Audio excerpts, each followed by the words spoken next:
আপুনি সৰুৰ পৰা এইটো পৰ্যায়লৈকে যিবিলাক দেখিছে চাহ জনগোষ্ঠীৰ মানুহবিলাকক ওতঃপ্ৰোতভাৱে পাইছে, তেওঁলোকৰ আপুনি সৰুৰে পৰা দেখি অহা বাস্তৱিক ছবিখন আপুনি কি দৃষ্টিৰ আছে? মানে এতিয়াও কেনেকুৱা ধৰণৰ সমস্যাবিলাকে জৰ্জৰিত হৈ আছে বা কোনবিলাক ক্ষেত্ৰত এতিয়া অৱহেলিত হৈ আছে বুলি ভাবে আপুনি? এটা কথা ক'ব লাগিব যে চাহ বাগিচাৰ তেতিয়াৰ যিটো পৰিৱেশ আছিল, আজিৰ পৰা 20 বছৰ আগৰ পৰিৱেশৰ যিটো কথা কৈছোঁ আমি, বা 25 বছৰ আগৰ পৰিৱেশ আৰু এতিয়াৰ যিটো পৰিৱেশ, সেই পৰিৱেশটোৰ মাজত বৰ বিশেষ তফাত নাই। কিবা যে সাংঘাতিক পৰিৱৰ্তন হৈছে সেই কথাটো আমি ক'ব নোৱাৰোঁ, কাৰণ আমি জন্ম হোৱাৰ পৰা আজিৰ তাৰিখলৈকে চকুৰ আগত সেই কথা বতৰাবিলাক দেখি আহিছোঁ। কাৰণ আমি যেতিয়া চাহ বাগিচা বিদ্যালয়ত পঢ়িছিলোঁ, অসমীয়া চাহ বাগিচা অঞ্চলৰ লোকসকলে প্ৰধানতঃ চাদ্ৰী ভাষা কয়। তেখেতসকলে চাদ্ৰী ভাষাটো, তেখেতসকলৰ নিজৰ নিজৰ ভাষা থাকে, চাওঁতালী ভাষা থাকে, উৰিয়া ভাষা থাকে, আন আন যিসমূহ ভাষা থাকে, মুণ্ডা ভাষা থাকে, বিভিন্ন ভাষা থাকে, কিন্তু সামূহিক যিটো ভাষা সকলোৱে বুজি পোৱা, যদি আমি কওঁ চাহ জনগোষ্ঠীৰ ভাষা, এইটো হৈছে চাদ্ৰী ভাষা।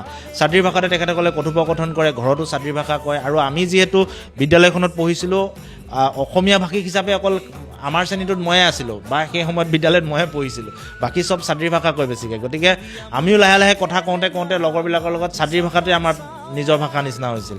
ক্লাছ 5ৰ পাছত আকৌ অসমীয়াত কথা বতৰা পতা আৰম্ভ কৰিছিলোঁ, আৰু তেতিয়াৰ পৰা এতিয়ালৈকে পৰিৱেশটো একেই, কোনো ধৰণৰ সাল সলনি হোৱা নাই। কাৰণ তাত শিক্ষাটো যেনেকৈ আগবাঢ়ি যাব লাগিছিল এতিয়ালৈকে আগবাঢ়ি যোৱা নাই।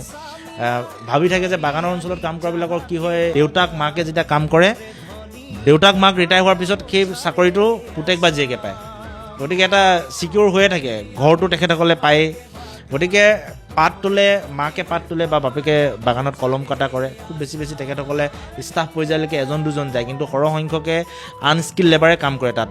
সেই পদবীটো পাম বুলি আশাতে মানে এটা পঢ়া বা শৈক্ষিক যাত্ৰাটো আগবাঢ়ি নাযায়, আৰু সেইটো এতিয়াও চলি আছে। মই বিভিন্ন সময়ত যিহেতু চাহ বাগিচা অঞ্চলত ডাঙৰ হোৱা, বিভিন্ন ঠাইত মই এই এৱাৰনেছটো কৰোঁ বা এই অভিযানটো মই চলাওঁ যে বাগানখনেই মূল বিষয়বস্তু হিচাপে ল'লেও নহ'ব, আমি আন আন সামগ্ৰিক বিষয়বিলাকো আগবঢ়াই লৈ যাব লাগিব। কিন্তু তাতো বিভিন্ন প্ৰশ্ন আহে যে চাহ বাগিচাখন, আজি চাহ বাগিচাৰ কাৰণে আমাৰ ডিব্ৰুগড়খন চিনি পায়, অসমখন চিনি পায়, জুবিনেও কৈ গৈছে Assam is famous for tea, rhinos and Zubin Garg. গতিকে সেই চাহ বাগিচাখিনি যদি, এই মানুহখিনি যদি চাহ বাগিচাত কাম নকৰে, আকৌ চাহ বাগিচাটো জীয়াই নাথাকে।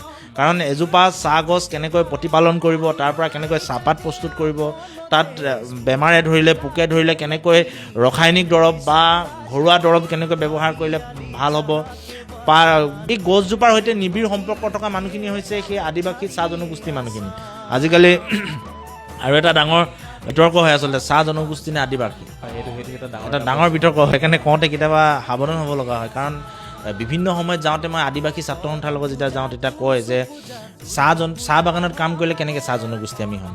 তেনেহ'লে অইলত চাকৰি কৰাখিনি অইল জনগোষ্ঠী হ'ব লাগে। যদি অইলত চাকৰি কৰাখিনি অইল জনগোষ্ঠী নহয়, আমি চাহ বাগানত কাম কৰিলে চাহ জনগোষ্ঠী কেনেকৈ হ'ম? গতিকে আমি ভাৰতবৰ্ষৰ আদিমৰ পৰা বাস কৰি আছোঁ, গতিকে আমি আদিবাসী, আমি চাহ জনগোষ্ঠী নহয়। মই এইখিনিতে এটা কথা মানে সংযোগ কৰিব বিচাৰিছোঁ, আমাৰ চাহ উদ্যোগিত অঞ্চলত যিখিনি মানে বিহাৰী সম্প্ৰদায় বা অন্য সম্প্ৰদায়ৰ মানুহ আছে, তেওঁলোকক আমি কিন্তু চাহ মানে জনজাতি বা চাহ জনগোষ্ঠী বুলি কওঁ। এতিয়া এটা বিতৰ্ক হৈছে শেহতীয়াকৈ যে বহুকেইটা জনগোষ্ঠীৰ উপাধি কৈছে যে এইকেইটা চাহ জনগোষ্ঠী নহয়, এওঁলোক বিহাৰী বুলি। তাৰপিছত আপোনালোকে দেখিছে গোটেই অসমত এটা বিৰাট প্ৰতিক্ৰিয়া হৈছে। গতিকে ইমান গভীৰলৈ আমি যাব খোজা নাই, সেইকাৰণে মই আজিকালি একেবাৰে শ্বৰ্টকাটত এটা কথা কওঁ, আদিবাসী চাহ জনগোষ্ঠী। আদিবাসী হয় তেখেতসকল, কিন্তু চাহৰ লগত জড়িত, চাহৰ পৰা আমি গোটেই অসমখনক চিনাকি কৰাই দিছে, সেইকাৰণে আমি চাহ জনগোষ্ঠী কওঁ।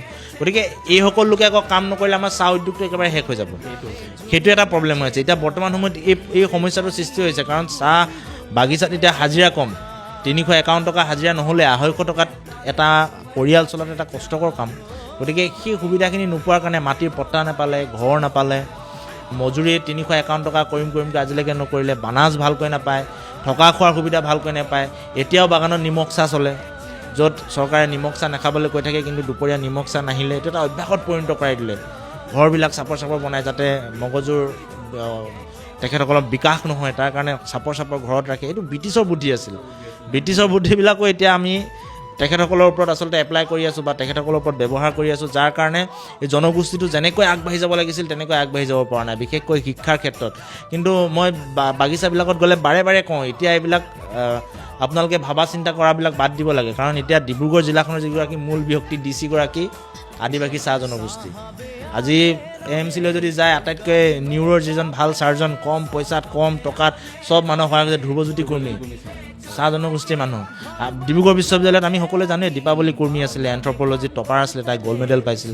এতিয়া ACS কৰি আছে তাই চাহ জনগোষ্ঠী এতিয়া চাহ জনগোষ্ঠীটো বহু আগলৈ আগবাঢ়ি গৈছে কিন্তু এটা মুষ্টিমীয় অংশ আৰু আন এটা প্ৰব্লেম আছে যেতিয়া চাহ জনগোষ্ঠীৰ লোকসকল অকণমান টকা পইচা পায় বা অকণমান তেখেতসকল আৰ্থিকভাৱে টনকিয়াল হয় তেতিয়া তেখেতসকলে আগবাঢ়ি যাব পাৰে অন্যথা নোৱাৰে আৰু মই বাৰে বাৰে আন এটা কথা কওঁ বিশেষকৈ আমি ডিব্ৰুগড় তিনিচুকীয়া জিলাত যদি চাওঁ আমাৰ চৰকাৰী মাধ্যমৰ অসমীয়া মাধ্যমৰ বিদ্যালয়বিলাক চাহ জনগোষ্ঠীৰ লোকে জীয়াই ৰাখিছে